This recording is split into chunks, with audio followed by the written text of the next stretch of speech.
السلام علیکم ورحمۃ اللہ تعالی وبرکاتہ۔ نحمده ونصلي ونسلم على رسوله الكريم اما بعد فاعوذ باللہ من الشیطان الرجیم بسم اللہ الرحمن الرحیم ان اکرمکم عند اللہ اتقاکم صدق اللہ العظیم۔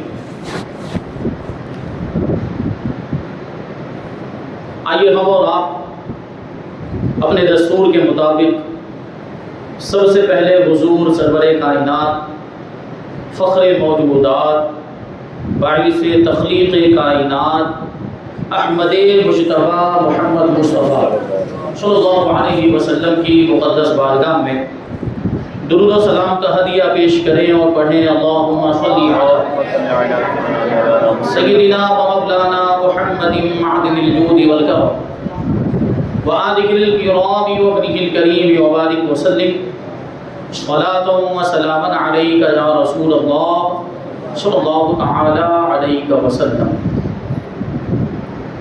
سب سے پہلے تو ہم اعتکاف کی نیت کر لیں، چونکہ ہم سب مسجد میں حاضر ہیں۔ میں پڑھاتا ہوں، ویسے پڑھیں گے۔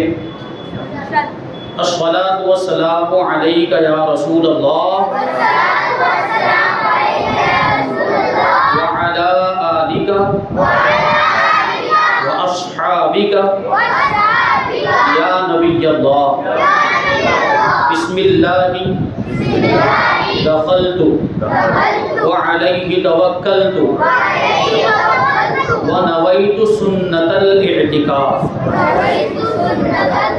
اب انشاءاللہ تبارک و تعالیٰ جب تک ہم مسجد میں رہیں گے ہمیں عبادت کا ثواب ملتا رہے گا، اور آپ سب جانتے ہیں کہ ہم اور آپ یہاں پر آج حضور اشرف الفقہاء خلیفہ حضور مفتی اعظم ہند، مفتی اعظم مہاراشٹر، شارح کلام رضا، محسن اہل سنت حضرت علامہ و مولانا مفتی محمد مجیب اشرف رضوی رحمۃ اللہ تعالی علیہ کی بارگاہ میں خراج عقیدت پیش کرنے کے لیے جمع ہوئے۔ نعرہ تکبیر، نعرہ رسالت، مسلک اعلی حضرت علماء اہل سنت حضرت علامہ و مولانا سید محی الدین صاحب قبلہ، حضرت سید امین صاحب قبلہ، نعرہ تکبیر، نعرہ رسالت۔ اجازت تشریف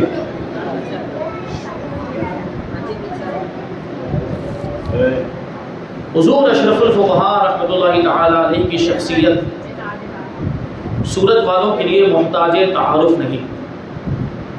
ہم اپنے حضرت کو اشرف الفقہاء کہتے ہیں۔ یہ اشرف الفقہاء کا لقب آپ کو کہاں سے ملا، کیسے ملا؟ تو یہ بات ہے 23 فروری 2008 کی جمشید پور میں حضور قائد اہل سنت حضرت علامہ ارشد القادری رحمۃ اللہ تعالی علیہ کا چھٹا عرس تھا۔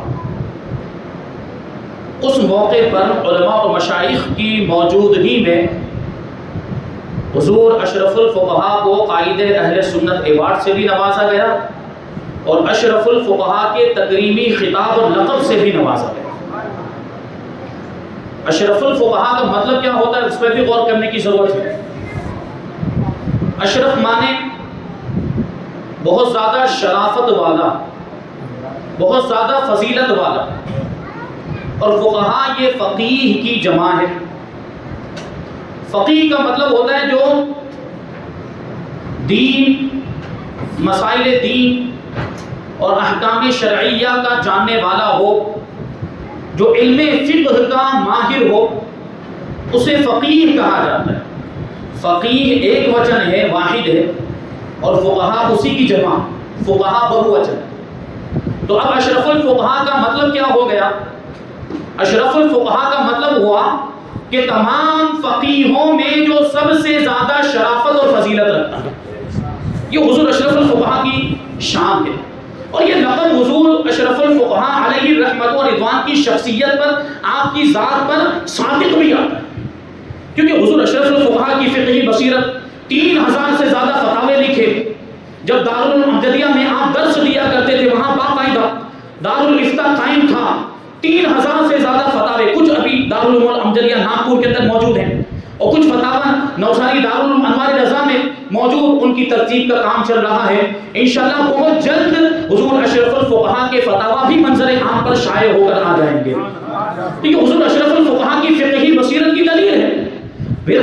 بہرحال آخر عمر میں، آخر زمانے میں تو دورے ہی اتنے ہوتے تھے، تبلیغی دورے، یہاں جانا وہاں جانا، ملک ہی نہیں بیرون ملک بھی تشریف لے جاتے تھے. تو یہ فتویٰ نویسی کا کام آخری عمر میں، آخری زمانے میں موقوف ہو گیا تھا. لیکن شروع کے دور میں جب آپ ناگپور تشریف لائے تھے، آپ نے کثیر تعداد میں فتاوے لکھے. اور فقہی بصیرت کی اگر ہم بات کریں تو حضور اشرف الفقہا کی محفلوں میں بیٹھنے والے علماء جانتے ہیں کہ حضور اشرف الفقہا کیسے کیسے باریک مسائل کو چٹکیوں میں حل کر دیا کرتے تھے. اور پھر کیوں نہ ہو، کیونکہ آپ کو حضور مفتی اعظم ہند جیسا مربی ملا اور حضور شارح بخاری جیسا استاذ ملا. دونوں اپنے اپنے اعتبار سے فقہی بصیرت کے تاجدار مانے جاتے ہیں. حضور مفتی اعظم ہند کو تو مفتی اعظم ہند کہا ہی جاتا ہے، اور حضور شارح بخاری کو حضور صدر الشریعہ کے بعد فقیہ اعظم ہند کا لقب دیا گیا. تو مربی ایسا ملا اور استاذ بھی ایسا ملا، تو یہ فقہی صلاحیتیں کیوں نہ پیدا ہو. حضور مفتی اعظم ہند کی بارگاہ میں تو 30 سال تک رہے، کبھی کبھی وقفے اور کبھی مسلسل. حضور مفتی اعظم ہند کی بارگاہ میں رہے تو کیا کچھ نہیں سیکھا ہوگا، کیا کچھ حاصل نہیں ہوا ہوگا. اور حضور شارح بخاری کے بارے میں تو حضور اشرف الفقہا خود فرمایا کرتے تھے کہ حضور شارح بخاری میرے استاذ کل ہیں، کہ میزان سے لے کر بخاری تک میں نے انہی سے پڑھی ہے. تو کتنا کچھ حاصل کیا ہوگا. یہ حضور اشرف الفقہا کی فقہی بصیرت پر یہ دلیل ہے. بہرحال حضور اشرف الفقہا علیہ رحمۃ اللہ کا ہم پر، یعنی خاص طور پر اہل سورت پر بہت بڑا احسان ہے کہ 40 سے زیادہ سال ہمیں عطا فرمائے. 40 سے زیادہ سالوں تک حضور اشرف الفقہا یہاں پر تشریف لاتے رہے، اور کسی مال کی لالچ میں نہیں، دولت اور نذرانے ہدیے تحفے تحائف کی لالچ میں نہیں، دین اور سنیت کی خدمت کرنے کے لیے تشریف لائے. یہی وجہ ہے کہ بسا اوقات آپ عزیز العلماء حضرت علامہ غلام مصطفیٰ صاحب قبلہ سے پوچھیں، جو آپ کے رفیق سفر رہا کرتے تھے اور اس طرح آپ کے ساتھ رہا کرتے تھے کہ آپ کو سائے اشرف الفقہا کہا جاتا ہے. ان سے آپ پوچھیں کہ بہت سے ایسے پروگرامات بھی ہوئے اور بہت سے ایسے مقامات پر بھی آپ تشریف لے گئے اور بہت سے ایسے مواقع بھی آئے جب خالی لفافہ دیا گیا، جب حضور اشرف الفقہا کو خالی لفافہ، کچھ بھی نہیں رکھا، خالی لفافہ دیا گیا، لیکن حضور اشرف الفقہا کی پیشانی پر شکن بھی نہیں آیا، کچھ بھی نہیں، کیونکہ اللہ تبارک و تعالیٰ نے پیر و مرشد کی دعا سے رزق میں بڑی برکت بھی عطا فرمائی. حضور مفتی اعظم ہند نے جو آپ کو 2 دعائیں دی تھی بچپنے میں ہی، پہلی ملاقات میں جب حضور مفتی اعظم ہند گھوسی تشریف لائے تھے، آپ کے والد ماجد لے کر پہنچے تھے، اس وقت حضور مفتی اعظم ہند نے دعا کی تھی. آپ کے والد ماجد نے کہا کہ یہ غلام زادہ مجیب اشرف ہے، حضرت علامہ غلام یزدانی صاحب کا بھانجا ہے. حضرت علامہ غلام یزدانی صاحب حضور اشرف الفقہا کے ماموں جان، جو اس وقت مظہر اسلام بریلی شریف میں پڑھایا کرتے تھے، وہاں کے شیخ الحدیث تھے، جو حضور مفتی اعظم ہند کا قائم کردہ ادارہ. حضور مفتی اعظم ہند حضرت علامہ غلام یزدانی صاحب کو جانتے تھے، اس لیے تعارف میں ان کا نام پیش کیا گیا کہ یہ غلام زادہ مجیب اشرف ہیں، یہ حضرت رئیس الاسقیاء غلام یزدانی صاحب کا بھانجا ہے. حضرت اس کے لیے دعا فرمائیں. حضور مفتی اعظم ہند نے اس وقت 2 دعائیں حضور اشرف الفقہا کو عطا فرمائی تھی. کہا کہ اللہ تبارک و تعالیٰ اس بچے کو علم نافع عطا فرمائے اور رزق واسع عطا فرمائے. اور علم نافع تو کیسا، عالم تو کیسے کہ صرف عالم نہیں، اللہ تبارک و تعالیٰ نے پیر و مرشد کی دعا کی برکت سے آپ کو عالم گڑھ بنایا. آپ عالم نہیں، عالم بنانے والے تھے، اس لیے آپ کو استاذ العلماء بھی کہا جاتا ہے. اور رشتے واسطے بھی اللہ تبارک و تعالیٰ نے آپ کو عطا فرمایا کہ 2 میڈیکل اسٹور ناگپور میں آپ کے چلتے تھے، تو آپ کو نذرانوں کی اور ہدیوں کی ضرورت نہیں تھی، تحفے تحائف کی ضرورت نہیں تھی، پہلے سے طے نہیں کیا جاتا تھا. حضرت عزیز العلماء سے آپ پوچھیں کہ جب بھی فون آتا کوئی بھی پوچھتا حضرت کی تاریخ کیا چاہیے، پروگرام رکھنا ہے، نذرانہ کیا ہوگا،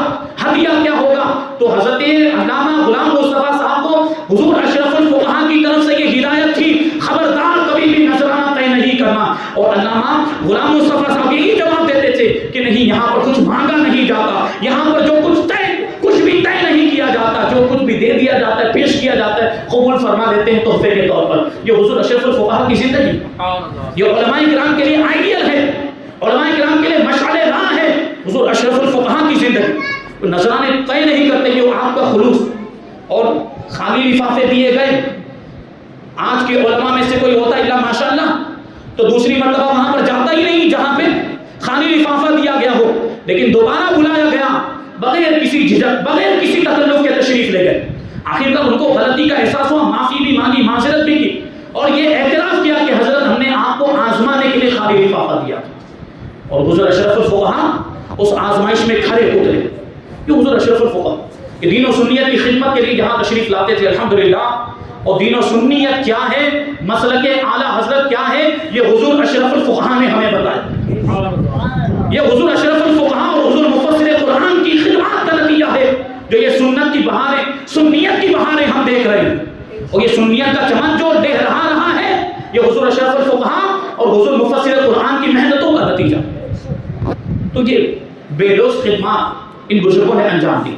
حضور اشرف الفقہا اللہ تبارک و تعالیٰ نے کیسا مقام و مرتبہ عطا فرمایا۔ آپ عزیز العلماء علامہ غلام مصطفیٰ صاحب کو دیکھیں، کتنی پھرتی مشین کی طرح کام کرتے ہیں۔ اللہ تبارک و تعالیٰ نے ایسا حوصلہ اور ایسا جذبہ عطا فرمایا، یہ بھی حضور اشرف الفقہا کا فیضان۔ اسی لیے تو ہم علامہ غلام مصطفیٰ صاحب کو کیا کہتے ہیں؟ حضور اشرف الفقہا کی چلتی پھرتی کرامت، اور ہے، اور یہ سارا فیضان حضور اشرف الفقہا کا، کہ حضور اشرف الفقہا کی زندگی میں بھی آپ دیکھیں وقت کی پابندی، اور اللہ تبارک و تعالیٰ نے صحت و توانائی بھی ایسی عطا فرمائی کہ حضور اشرف الفقہا کو، ہمارے حضرت کو کوئی بڑی بیماری نہیں تھی، کوئی دائمی بیماری نہیں تھی، کوئی لمبی بیماری نہیں تھی۔ نارمل بیماریاں تو سب کو ہوتی ہے، بخار زکام وغیرہ، لیکن کوئی دائمی یا کوئی لمبی بیماری حضور اشرف الفقہا کو نہیں تھی۔ اللہ تبارک و تعالیٰ نے ایسی تندرستی، 80 سال کی عمر میں بھی ادھر دوڑتے، کبھی ادھر جاتے، کبھی وہاں پروگرام کے لیے پہنچے، کبھی وہاں ملک کے مختلف علاقوں میں، بلکہ 80 سال کی عمر میں بیرون ملک بھی دین و سنیت کی خدمت کے لیے تشریف لے جایا کرتے تھے۔ اسی لیے تو سرکار امین ملت فرمایا کرتے تھے کہ اگر کسی کو 80 سال کا نوجوان دیکھنا ہو تو وہ مفتی مجیب اشرف کو دیکھے۔ دیکھیں حضور اشرف الفقہا ہیں جس نے حضور عزیز العلماء کے اندر بھی وہ اسپرٹ ڈال دی، وہ روحانیت ڈال دی، کہ ہم دیکھتے ہیں کہ 37 سال سے وہ بندہ 9 سالی سے اپ ڈاؤن کرتا ہے، سورت اور 9 سالی اپ ڈاؤن کرتا ہے۔ ہم 3 سال سے اپ ڈاؤن کرتے، 3 سال مکمل بھی نہیں ہوئے، ہم خود کبھی کبھی تھک جاتے ہیں، کبھی بیمار پڑ جاتے ہیں، لیکن علامہ غلام مصطفیٰ صاحب قبلہ یہ 37 سال سے اپ ڈاؤن کر رہے ہیں۔ سوچیں یہ کیا ہے؟ یہ روحانیت نہیں تو کیا؟ یہ حضور اشرف الفقہا کا فیضان نہیں ہے تو اور کیا؟ حضور اشرف الفقہا نے یہ اسپرٹ علامہ غلام مصطفیٰ صاحب قبلہ کے اندر پیدا فرمائی، تبھی تو ایسا دین کا قلعہ قائم ہوتا ہے۔ اس طرح خدمت کرنی پڑتی ہے، اس طرح محنت کرنی پڑتی ہے، تب جا کے یہ اتنا بڑا ادارہ اور مدرسہ قائم ہوتا ہے۔ آپ دیکھیں تو علامہ غلام مصطفیٰ صاحب قبلہ جسم و جسامت کے اعتبار سے پتلے دبلے، کوئی دیکھے تو کیا کہے گا ان سے کیا کام ہونے والا ہے، لیکن حضور اشرف الفقہا کی نگاہیں دور اندیش دیکھ رہی تھی کہ غلام مصطفیٰ یہ ایسا نہیں کہ ادارہ چلا سکتا ہے بلکہ ادارے کو ترقی پر بھی لے جا سکتا ہے۔ یہ حضور اشرف الفقہا کا فیضان ہی ہے کہ حضرت علامہ غلام مصطفیٰ صاحب قبلہ نے اپنے خلوص و للہیت اور اپنی محنت و مشقت کے ذریعے آج نوساری میں جو وہابیوں کا، بد مذہبوں کا گڑھ تھا، وہاں اتنا بڑا قلعہ قائم کر دیا۔ حضور اشرف الفقہا بھی وقفے سے تشریف لاتے اور رہنمائی فرماتے رہتے تھے کہ حضور اشرف الفقہا کا فیضان کہ حضرت علامہ غلام مصطفیٰ صاحب قبلہ اس طریقے سے اتنا بڑا ادارہ چلا رہے ہیں، یہ حضور اشرف الفقہا کی کرامت۔ اور پھر یہ تربیت ہے حضور اشرف الفقہا کی، ایسی تربیت کہ علامہ غلام مصطفیٰ صاحب بھی آج اس طرح دوڑتے ہیں، مشین کی طرح کام کرتے ہیں۔ تو سرکار امین ملت صاحب نے حضور اشرف الفقہا کے بارے میں جو جملہ کہا تھا کہ کسی کو 80 سال کا نوجوان دیکھنا ہو تو مفتی مجیب اشرف کو دیکھے، تو ہم اسی طرح کا جملہ علامہ غلام مصطفیٰ صاحب قبلہ کے بارے میں بولتے ہیں کہ کسی کو 60 سال کا نوجوان دیکھنا ہو تو وہ مولانا غلام مصطفیٰ صاحب کو دیکھے۔ یہ اسپرٹ ہے، یہ کہاں سے آئی؟ یہ حضور اشرف الفقہا کا فیضان ہے۔ بہرحال حضور اشرف الفقہا کی بھی شان، وقت کی پابندی، نمازوں کی پابندی، تقویٰ پرہیزگاری، خلوت ہو یا جلوت ہو، شریعت کا دامن کبھی بھی ہاتھ سے نہیں چھوٹتا. سفر میں بھی نمازوں کی پابندی. سفر میں نماز کا وقت آتا، اسٹیشن آنے والا ہوتا نماز کے وقت میں، ٹرین کے اندر ہی وضو کر کے پہلے سے تیار رہتے تھے حضور اشرف الفقہا. اور جیسے ہی اسٹیشن پر ٹرین رکتی، اگرچہ 2 منٹ کے لیے رکتی، اترتے، نماز ادا کرتے اور بڑے اطمینان کے ساتھ. ایسا نہیں کہ افراتفری کا ماحول جلدی جلدی پڑھ لی، نہیں، بڑے اطمینان کے ساتھ. اور یہ بارہا دیکھا گیا ہے کہ حضور اشرف الفقہا جب تک سلام نہیں پھیر لیتے تھے وہاں تک ٹرین چالو نہیں ہوتی. یہ بارہا کا مشاہدہ ہے. آپ تشریف لے آتے، ٹرین میں بیٹھ جاتے، پھر ٹرین اپنا وشل بجاتی، سیٹی بجاتی اور چلنی لگ جاتی. ایک مطلب آپ سفر کر رہے تھے ٹرین میں ہی، اور اتفاق سے آپ کی جو سیٹ تھی وہ اوپر والی سیٹ. اب 70 سال، اس وقت کی بات ہے جب 70 سال سے زیادہ آپ کی عمر تھی. 70 سال کا بوڑھا بھی اوپر کیسے چڑھ پائے گا؟ چڑھنے اترنے میں پریشانی ہوگی. لیکن حضور اشرف الفقہا نے کوئی شکایت نہیں کی اور برتھ کو چینج بھی نہیں کروایا کہ نیچے والا دے دیا جائے، نہیں، بلکہ حضور اشرف الفقہا اوپر جا کر تشریف فرما ہوئے. اور 70 سال تو آپ جانتے ہوں گے کہ 70 سال سے زیادہ کی، بلکہ 60 سال سے زیادہ کی عمر ہو جائے کون سا ٹکٹ بنتا ہے؟ سینئر سٹیزن والا ٹکٹ بنتا ہے. تو آپ کا وہی ٹکٹ تھا. لیکن حضور اشرف الفقہا کی شان روحانی طاقت کا عالم یہ تھا کہ ہر نماز کے وقت آپ اوپر سے نیچے تشریف لاتے تھے، وضو کر کے نماز ادا کرتے، پھر واپس اوپر تشریف لے جاتے تھے. 70 سال سے زیادہ کی عمر، یہ کون سی طاقت ہے؟ اس کو روحانی طاقت نہیں کہیں گے تو اور کیا کہیں گے؟ یہاں تک کہ جو ٹی سی تھا اس نے ایک بار ٹکٹ تو چیک کر لیا، لیکن وہ بار بار دیکھ رہا تھا کہ یہ بزرگ شخص ہیں، اوپر کی سیٹ ملی ہے، بار بار اوپر سے نیچے اترتے ہیں، جاتے ہیں، آتے ہیں، اور بوڑھاپے میں بھی ان کو کوئی تکلیف نہیں، کچھ گڑبڑ ہے. تو وہ آیا، یعنی اس کو شک ہوا کہ سینئر سٹیزن کا انہوں نے ٹکٹ لیا ہوا ہے، تو یہ واقعی سینئر سٹیزن ہے بھی کہ نہیں؟ کیونکہ جو سینئر سٹیزن ہو وہ اس طریقے سے اوپر نیچے چڑھ تھوڑی سکتا ہے، اتر تھوڑی سکتا ہے. اس نے حضور اشرف الفقہا کے آپ کے پاس آنے کے بعد وہ پوچھنے لگا کہ آپ واقعی سینئر سٹیزن ہیں، آپ کی پیدائش کی تاریخ کیا ہے، اس کا کوئی ثبوت آپ کے پاس ہے تو بتائیے. حضور اشرف الفقہا نے اپنا ثبوت بتایا، جو ڈیٹ آف برتھ جس میں لکھا ہوا تھا، وہ آئیڈینٹی پروف جو آپ کے پاس تھا وہ دکھایا. تو اس کے اعتبار سے آپ کی عمر 70 سال سے بھی زیادہ ہو رہی تھی. تو وہ ٹی سی بھی پریشان، وہ کہنے لگا کہ مجھے پہلے شک ہوا کہ انہوں نے سینئر سٹیزن کا ٹکٹ لیا ہوا ہے، لیکن طاقت اور قوت کا عالم یہ ہے کہ اوپر کی سیٹ سے بھی اتر رہے اور چڑھ بھی رہے ہیں. ایسا لگتا ہے کہ کوئی نوجوان ہے جو اوپر نیچے ہو رہا ہے. یہ بوڑھے کا تو یہ کام نہیں، بوڑھا آدمی تو کمزور ہوتا ہے، وہ اوپر چڑھ نہیں پاتا، وہ اتر نہیں پاتا. تو مجھے شک ہوا کہ ان کی عمر 60 سال سے زیادہ ہے بھی کہ نہیں. لیکن جب پروف دیکھ لیا، جب آئیڈینٹی کارڈ دیکھ لیا تو اس کو بھی یقین ہو گیا. تو وہ حیران ہو کر، پریشان ہو کر پوچھتا ہے کہ یہ طاقت کہاں سے آئی اور یہ قوت کہاں سے آئی. تو حضور اشرف الفقہا جواب دیتے ہیں کہ یہ نبی پاک صلی اللہ علیہ وسلم کی سنت پر عمل کرنے کا نتیجہ ہے. یہ روحانی طاقت اللہ تبارک و تعالیٰ نے آپ کو عطا فرمائی تھی. تو یہی بات ہم حضور عزیز العلماء کے اندر بھی دیکھتے ہیں. حضور اشرف الفقہا کی شان کیا بیان کی جائے. حضور اشرف الفقہا کو اللہ تبارک و تعالیٰ نے کیسا بلند و بالا مقام و مرتبہ عطا فرمایا تھا. اور آپ اللہ کے ولی بھی ہیں. اللہ تبارک و تعالیٰ نے آپ کو ولایت کا منصب بھی عطا فرمایا تھا. کئی ایسے واقعات، ولی کی کرامتوں میں سے ایک کرامت دعا کی مقبولیت بھی ہے، مستجاب الدعوات ہونا بھی ہے ولی کی کرامتوں میں. یہ یہاں اون کا واقعہ مجھے تقریباً 4 یا 5 مہینے پہلے پتا چلا. اون راحت سوسائٹی میں ایک شخص رہتا ہے. حضور اشرف الفقہا تشریف لائے. وہ حضور اشرف الفقہا کی حیات کی بات ہے. تو وہ آدمی آیا اور کہنے لگا کہ حضرت اولاد نہیں ہے، اولاد کے لیے دعا فرما دیں. تو حضور اشرف الفقہا نے رپورٹ منگوائی. رپورٹ وغیرہ کیا معاملہ ہے؟ تو رپورٹ میں دیکھا تو 0 یعنی وہ ولادت کے جو جراثیم ہوتے ہیں وہ اتنی مقدار میں نہیں تھے کہ بچے کی ولادت ہو سکے، بچے کی پیدائش ہو سکے. حضور اشرف الفقہا نے کہا کہ اس میں تو امکان نہیں ہے، اس میں تو پاسبلٹی نہیں ہے. تو وہ شخص عقیدت مند وہ عرض کرتا ہے حضور پھر آپ کی بارگاہ میں کیوں آئے؟ آپ کی بارگاہ میں اس لیے آیا ہوں آپ دعا فرما دیں اور آپ کی دعا کی برکت سے اللہ تبارک و تعالیٰ مجھے اولاد عطا فرمائے. تو حضور اشرف الفقہا نے کہا کہ بتا کتنے بچے کے لیے دعا کروں؟ یہ کون کہے گا؟ یہ جو اللہ کا ولی ہوگا وہی کہے. بتا کتنے بچے کے لیے دعا کروں؟ تو کہتا ہے حضرت آپ جو مناسب سمجھیں. تو حضور اشرف الفقہاء نے کہا 4 بچے کے لیے دعا کرتا ہوں, 4 بچے کے لیے دعا کرتا ہوں. حضور اشرف الفقہاء نے اس کو 4 اولاد کی دعا دی. یہ 4 مہینے 5 مہینے پہلے کی بات. میں نے معلوم کیا کتنے بچے ہو چکے ہیں ابھی تک, تو بتانے والے نے راوی نے جواب دیا کہ ابھی تک 3 بچے ہو چکے ہیں اور چوتھی مرتبہ اس کی بیوی حمل سے ہے, وہ چوتھا بچہ بھی پیدا ہونے والا ہے. ابھی تک تو ہو بھی چکا ہوگا, 4-5 مہینے اس کو ہو گئے.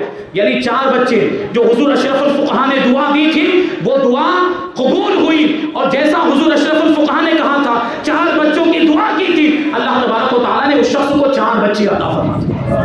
یہ دعاؤں میں اثر, ایسے مستجاب الدعوات تھے حضور اشرف الفقہاء. وہ کرامتیں بھی بہت زیادہ ہیں. حضرت علامہ وقار احمد عزیزی صاحب نے کسی موقع پر ایک کرامت بیان کی ہے, میں اس کو سنا کر اپنی بات کو ختم کروں, وقت زیادہ ہو رہا ہے. وہ کہتے ہیں کہ حضور اشرف الفقہاء ایک مرتبہ اڑیسہ تشریف لے گئے. تو اڑیسہ میں جہاں فلائٹ کے ذریعے آپ اترے وہاں سے 70 یا 80 کلومیٹر دور ایک گاؤں میں پروگرام تھا. پروگرام میں تشریف لے گئے. پروگرام سے فارغ ہونے کے بعد واپس ہونے لگے تو ایک شخص آیا اور حضور اشرف الفقہاء کے پاؤں پکڑ لیے اور کہنے لگا کہ حضرت آپ کو ہمارے گاؤں چلنا پڑے گا کہ میرے والد ماجد کا انتقال ہو گیا ہے اور آپ کو ان کی نماز جنازہ پڑھانی ہے. اب سوچیے حضور اشرف الفقہاء پہلی مرتبہ پہنچے اور کہتا ہے کہ میرے والد ماجد مسجد کے خادم تھے, کئی سالوں تک انہوں نے مسجد کی خدمت کی. آج صبح کے وقت ان کا انتقال ہو گیا یا آج ظہر کے وقت ان کا انتقال ہو گیا, اور ظاہر سی بات پروگرام رات میں ہوتا ہے تو صبح کے وقت انتقال ہوا, رات تو کافی دیر ہو جاتی. تو حضور اشرف الفقہاء ناراض ہوئے اور ارشاد فرمائے کہ اتنی دیر انتظار کیوں کیا, نماز جنازہ پڑھ کے دفن کر دیا ہوتا, اتنی دیر تک کیوں رکھا تم نے میت کو, اور نماز جنازہ کیوں ادا نہیں کی گئی. تو وہ آنے والا شخص جواب دیتا ہے کہ حضرت معاملہ یہ ہے کہ کچھ دن پہلے, غالباً 8 دن یا 10 دن پہلے کی بات, کہ ہماری بستی میں ایک شخص وہ کھیتی باڑی میں کھیتی کو کاٹ رہا تھا, دراتی لے کر, ہنسیا وہ دھاریا بولتے ہیں ہمارے, وہ دھاریا لے کر کھیتی کو کاٹ رہا تھا. وہ کھیتی کاٹتے کاٹتے, فصل کاٹتے کاٹتے بیچ میں ایک خطرناک سانپ آ گیا اور وہ بھی کٹ گئے, وہ سانپ بھی کٹ گیا. اب تھوڑی دیر گزری تھی, وہ شخص غائب ہو گیا, مل ہی نہیں رہا جس نے کاٹا تھا. لوگوں نے تلاش کیا, ڈھونڈنے کے بعد اس کو لائے گئے. ڈھونڈنے کے بعد اس شخص کو لایا گیا تو وہ کچھ نہ کچھ بڑبڑ کر رہا, بک رہا تھا. تو امام صاحب کو بلایا گیا اور امام صاحب نے آ کر اس کو پوچھا تم کون ہو, تو اس کے اندر اس کے اوپر جنات حاوی ہو گیا تھا. پوچھا کہ کیا معاملہ ہے, کیوں اس شخص کو پریشان کر رہے ہو. تو اس کے اوپر جو جنات حاوی ہوا تو اس نے جواب دیا کہ یہ جو کھیت میں گیا تھا اور کھیت میں جو یہ فصل کاٹ رہا تھا اور اس میں جو سانپ کٹ گیا وہ سانپ نہیں تھا بلکہ جنات تھا, اور ہمارے درمیان وہ رہتا تھا, ہمارا رشتہ دار تھا. تو اس نے ہمارے ساتھی کو مار دیا, اس نے ہمارے ساتھی کو قتل کر دیا. تو امام صاحب نے جواب دیا کہ پھر اس کو سانپ کی شکل میں آنے کی کیا ضرورت تھی, اگر وہ جنات تھا تو سانپ کی شکل میں کیوں آیا. تو وہ پھر جو جنات حاوی اس نے کہا کہ ہم اسی بستی میں رہتے ہیں, ہم اسی آبادی میں رہتے ہیں, آج سے پہلے ہم نے کسی کو پریشان نہیں کیا اور اب بھی ہم وعدہ کرتے ہیں کہ آگے بھی ہم کسی کو پریشان نہیں کریں. آپ ہمارے ساتھ چلیں گے, قریب ایک جھوپڑا ہے, یہ ویران جھوپڑا جس میں کوئی انسان نہیں رہتا, ہم وہیں پر جمع ہوتے ہیں, جنات وہیں پر جمع ہوتے ہیں اور ہماری میٹنگیں ہوا کرتی ہیں اور وہیں پر ہمارے مشورے ہوا کرتے ہیں. امام صاحب سے وہ جنات کہتا ہے جو اس شخص پر حاوی ہوا کہ آپ ہمارے ساتھ اس جھوپڑے میں چلے, وہاں بیٹھ کر بات ہوتی. امام صاحب نے جھوپڑے میں بیٹھ کر بات چیت کی, بتائیے کیا معاملہ تھا. تو اس نے کہا ٹھیک ہے کہ ہم سے غلطی ہو گئی, وہ سانپ کی شکل میں آیا تھا اس لیے قتل کر دیا گیا, یہ اس کی طرف سے یہ کوتاہی ہوئی. ہم وعدہ کرتے ہیں کہ آج کے بعد ہم عام آبادی کے اندر نہیں آئیں گے اور کوئی بھی سانپ کی شکل میں نہیں آئے گا, ہم یہ وعدہ کرتے ہیں. بہرحال اسی میٹنگ کے اندر یہ بات بھی ہوئی. ان میں جو بڑا جنات تھا اس نے جواب دیا کہ یہ تو بات ہو گئی, ایک اہم اور خبر ہم آپ کو دینا چاہتے ہیں, ایک بہت ضروری خبر ہم آپ کو دینا چاہتے ہیں. امام صاحب سے وہ لوگ کہتے. تو امام صاحب نے پوچھا کیا خبر ہے. تو وہ جنات جواب دیتا ہے, وہ خبر یہ ہے کہ آج سے 8 دن کے بعد یا 10 دن کے بعد آپ کی بستی میں ایک بزرگ کا انتقال ہو جائے گا, ایک بزرگ کا انتقال ہو جائے گا اور تمہاری بستی کے قریب میں 70 کلومیٹر یا 50 کلومیٹر کے فاصلے پر ایک اللہ کے ولی تشریف لائیں گے, ایک اللہ کے ولی تشریف لائیں گے. اور وہ جب تشریف لائیں تو ان کو بلا کر لانا, اس بزرگ کی نماز جنازہ وہی پڑھائیں گے جو علم میں، جو عمل میں، جو تقوی و پرہیزگاری میں اور جو حسن و جمال میں باکمال ہوگا، جس کے چہرے سے نورانیت جھلک رہی ہوگی، وہ اللہ کا ولی آئے گا تمہارے گاؤں کے قریب، اور اس اللہ کے ولی کو لے کر آنا، اور یہ تمہارے گاؤں میں جو بزرگ انتقال کر جائیں ان کی نماز جنازہ وہی پڑھائیں گے۔ تو یہ پہنچے ہوئے تھے حضور اشرف الفقہاء کا تذکرہ سن کر، اور جنات نے جو جو نشانیاں بتائی تھی وہ ساری نشانیاں اس نے حضور اشرف الفقہاء کے اندر دیکھی، تو اس نے پاؤں پکڑ لیے کہ آپ کے علاوہ وہ شخص کوئی اور ہو نہیں سکتا، جنات نے جن کے بارے میں خبر دی وہ آپ ہی ہیں، آپ تشریف لائیں اور میرے والد ماجد کی نماز جنازہ پڑھا دیں۔ آپ کو واپسی میں دیر ہو رہی تھی، فلائٹ کا ٹائم بھی ہو رہا، بنگلور جانا تھا، لیکن اس کے باوجود حضور اشرف الفقہاء اس گاؤں میں تشریف لے گئے، نماز جنازہ پڑھائی، پھر واپس آئے، فلائٹ لے کر بنگلور پہنچ گئے۔ بتانا یہ چاہتا ہوں، عرض یہ کرنا چاہتا ہوں کہ جو اللہ کے ولی ہوتے ہیں ان کو جانور بھی پہچانتے ہیں، ان کو چرند پرند پہچانتے ہیں، اور ہمارے حضور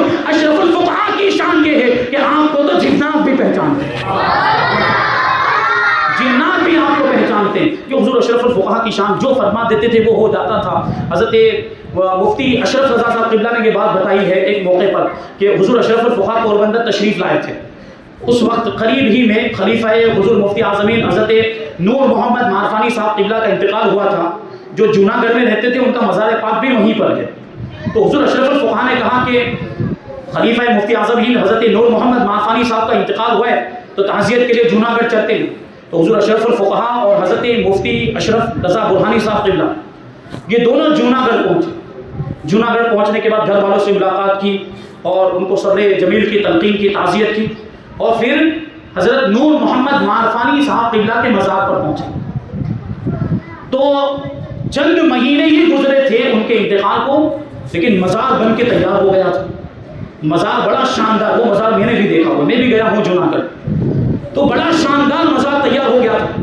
تو حضور اشرف الفقہاء نے مفتی اشرف صاحب قبلہ سے فرمایا کہ مولانا صاحب آپ کے گجرات میں مزار بہت جلدی بن جاتا ہے، آپ کے گجرات میں مزار بہت جلدی تعمیر ہو جاتا ہے، یاد رکھیں کہ ہم تو عام قبرستان میں دفن ہوں گے۔ یہ آج سے 15 سال پہلے کی بات تقریباً، یہ حضور اشرف الفقہاء نے کیا فرمایا تھا اس وقت، ہمارا مزار نہیں بنے گا، ہم تو عام قبرستان میں دفن ہوں گے۔ یہ اللہ کے ولی کے الفاظ ہو، یہ اللہ کے ولی کے جملے۔ حضور اشرف الفقہاء کا انتقال ہوا، آپ کا وصال ہوا، لوگ سوچ رہے یہاں دفن کیا جائے، وہاں دفن کیا جائے، یہاں جگہ مل جائے، وہاں جگہ مل جائے، یہاں اچھے سے مزار بن جائے گا، وہاں اچھے سے مزار بن جائے گا۔ اور زندگی میں بھی، آخری ایام میں بھی مولانا غلام مصطفیٰ صاحب قبلہ بار بار کہتے رہتے تھے حضور وصیت فرما دیں، حضور وصیت فرما دیں مزار شریف کے لیے اور آخری آرام گاہ کے لیے وصیت فرما دیں، لیکن آخری عمر تک حضور اشرف الفقہاء نے کوئی وصیت نہیں فرمائی، اور ایسے موقع پر انتقال ہوا اور وصال ہوا، ماحول ہی ایسا تھا کہ مزار تعمیر بھی نہیں ہو سکتا تھا، آخرکار مجبور ہو کر عام قبرستان میں حضور اشرف الفقہاء کو دفن کرنا پڑا۔ حضور اشرف الفقہاء نے جو بات 15 سال پہلے ارشاد فرمائی تھی ہو بہو ویسا ہی ہوا، اور حضور اشرف الفقہاء کے جملے اس طریقے سے صادق ہیں۔ یہ اللہ کے ولی کی زبان ہوتی ہے۔ اللہ تبارک و تعالیٰ نے ایسی شخصیت ہمیں عطا فرمائی تھی، آج ہم انہی کی بارگاہ میں خراج عقیدت پیش کرنے کے لیے جمع ہوئے ہیں۔ اللہ تبارک و تعالیٰ کی بارگاہ میں دعا کرتے ہیں کہ اللہ تبارک و تعالیٰ ہم سب کو حضور اشرف الفقہاء کے فیوز و برکات سے مالا مال فرمائے، آپ کے بتائے ہوئے چلے ہوئے طریقے پر ہم سب کو چلنے کی توفیق عطا فرمائے۔ وما علینا الا البلاغ۔ السلام علیکم۔